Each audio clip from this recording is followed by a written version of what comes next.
जालन्यात औद्योगिक वसाहत परिसरात त्रिमूर्ती चौक येथे ट्रक आणि दुचाकीचा भीषण अपघात, सुदैवाने जीवितहानी नाही.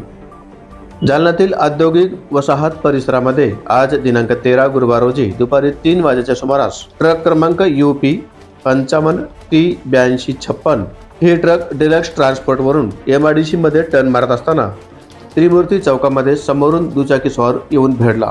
सुदैवाने दुचाकी स्वाराने प्रसंगावधान राखून दुचाकीवरून बाजूला उडी घेतल्याने दुचाकी स्वार क्रमांक MH21BU 7466 हा बालंबाल बचावला. किशन जनार्दन चौधरी, राहणार दरेगाव, तालुका जिल्हा जालना असं दुचाकी स्वाराचे नाव आहे. तर प्रेमकुमार चौधरी, राहणार मुंबई, दारूखाना पार्ले असं ट्रक ड्रायव्हरचे नाव आहे. सदरील ट्रक औद्योगिक वसाहतीमध्ये कंपनीमध्ये सलिया भरण्यासाठी जात होता.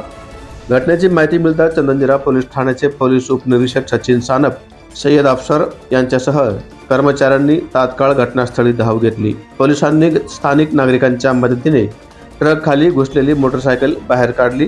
ट्रक आणि मोटरसायकल दोन्ही चंदनजिरा पोलीस ठाण्यामध्ये लावण्यात आल्या आहेत. पुढील तपास चंदनजिरा पोलीस करत आहेत.